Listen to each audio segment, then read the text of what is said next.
Merci beaucoup. On explore ce soir la question malienne.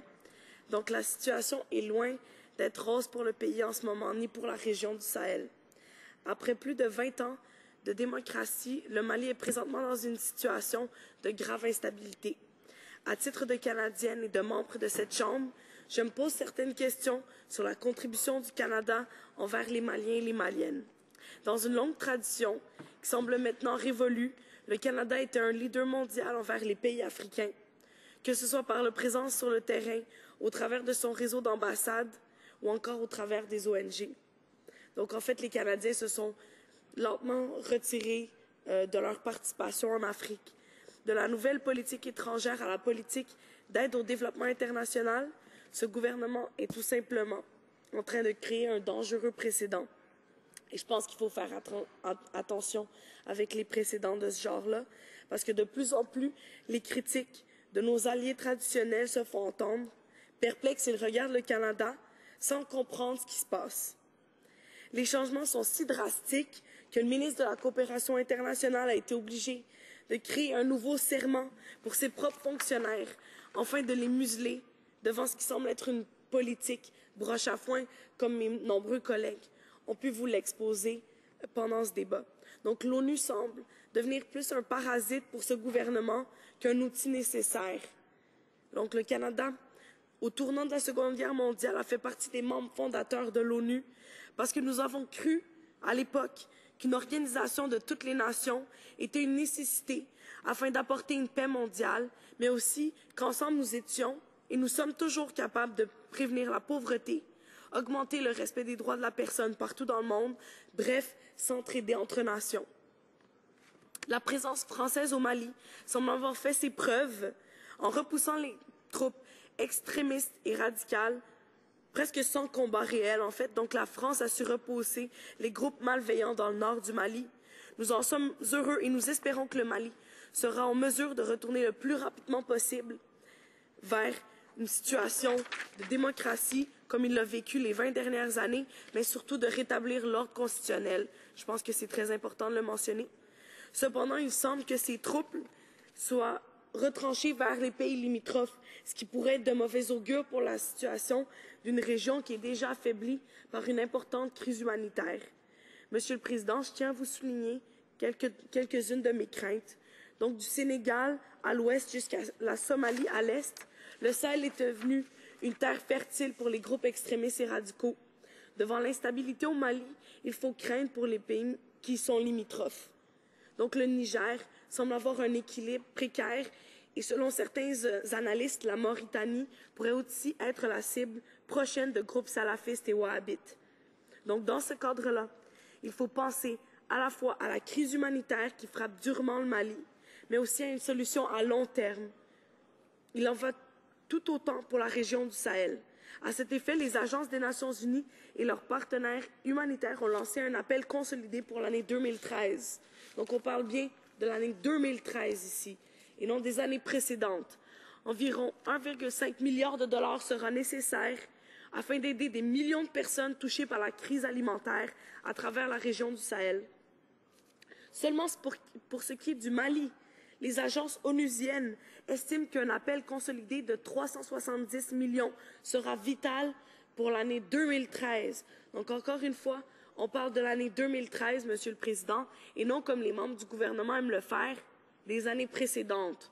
Donc, on nie pas le fait que le Canada a toujours été un important partenaire du Mali, mais en ce moment, on parle de la faible contribution versus la demande grandissante vis-à-vis de la situation assez problématique. Donc 13 millions sur 1,5 milliard de dollars, on s'entend que la proportion, je vous laisse le calcul ce soir, est assez faible.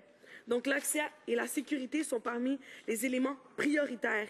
Bien que le Bureau de coordination de l'assistance humanitaire note une amélioration, l'approvisionnement en vivres et autres articles de base dans le Nord restent très perturbés et l'insécurité alimentaire pourrait s'accroître dans le Nord. Donc, voici par exemple un rôle que le gouvernement du Canada pourrait essayer de mettre de l'avant, donc l'accès aux aliments. Donc, le Programme alimentaire mondial indique que plus de 585 000 personnes sont considérées comme menacées d'insécurité alimentaire. Donc, on ne parle pas de participation à un conflit armé, on ne parle pas d'envoyer des troupes, mais bien de protéger les gens contre la famine. Donc, ces chiffres sont en constante augmentation. Plusieurs acteurs sur le terrain sont inquiets de la perturbation dans l'approvisionnement des marchés du Nord. La communauté humanitaire demande la coopération des autorités maliennes afin de faciliter le flux vers le nord des denrées de base et d'assistantes humanitaires.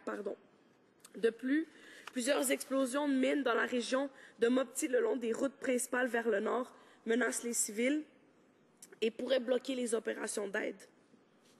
Donc, Monsieur le Président, le 12 octobre dernier, le Conseil de sécurité avait déjà adopté la résolution 2071, soulignant des cas d'abus de violence sexuelle, de violation des droits humains et surtout de recrutement d'enfants soldats dans le nord du Mali. Excusez-moi, Monsieur le Président, je vais juste devoir reprendre ma voix un petit peu. Plusieurs inquiétudes continuent d'émerger au Mali en matière de protection des droits de la personne, après que des organisations ont fait état d'exécutions sommaires et d'abus. Des représailles à caractère ethnique ont ciblé des civils dans certaines zones anciennement contrôlées par des groupes armés. Par ailleurs, certains habitants du Nord auraient fui par peur de représailles. Amnesty International a affirmé que l'armée malienne avait arrêté et exécuté plus d'une vingtaine de civils dans le Nord.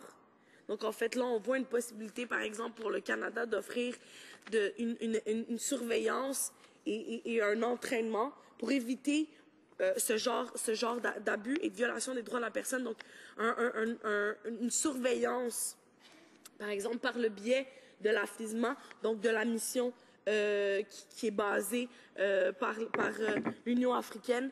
Merci beaucoup. Et en fait, c'est possible pour eux de contribuer à cette mission-là. Et on l'a mentionné à plusieurs reprises, le Canada refuse de le faire. De son côté, Human Rights Watch a également accusé l'armée malienne d'avoir exécuté sommairement au moins 13 partisans présumés des islamistes, mais aussi, de par ailleurs, les groupes armés d'avoir exécuté des soldats maliens, donc au moins 7 soldats. Donc l'organisation a demandé à la fin de janvier l'envoi d'observateurs internationaux au Mali. Je ne peux passer sous silence la question des enfants soldats aussi. Plusieurs ONG sur le terrain ont rapporté l'utilisation d'enfants pour les forcer à joindre les divers groupes armés. Le recrutement des enfants de moins de 15 ans dans des groupes armés constitue un crime de guerre en vertu du statut de Rome.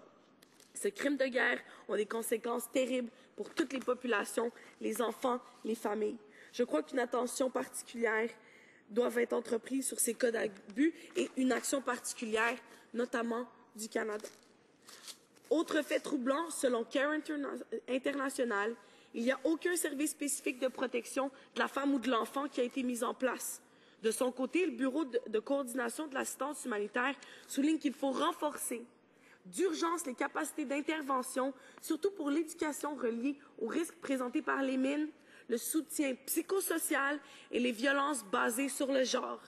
Les ressources actuelles ne sont pas suffisantes pour couvrir les besoins minimaux en matière de prévention et d'intervention, comme ma collègue de Laurier-Sainte-Marie l'a mentionné. C'est important, la prévention, mais comme elle disait aussi, le gouvernement n'a pas l'air de savoir qu'est-ce que c'est ce principe-là. Donc, Monsieur le Président, à l'heure actuelle, aucun projet relatif à la protection de l'enfance n'a reçu de financement. Donc, aucun projet pour la protection des enfants, aucun financement, pas même du Canada. Donc, nous devrons agir à cet égard et le Canada devrait être un leader sur cette question. Le Canada doit faire plus que simplement suivre de près ces problématiques. C'est bien beau que le ministre de la Coopération internationale aille au Burkina Faso. Cependant, il faut joindre l'action aux bonnes intentions. J'aimerais aborder aussi rapidement la question du Sahel et la question malienne, mais dans une perspective à long terme. Nous avons 21 ambassades sur 53 pays africains. Ah, d'accord. Donc, j'attends mes questions. J'ai pas du tout fini de dire ce que j'avais à dire, mais je vais le terminer pendant. Question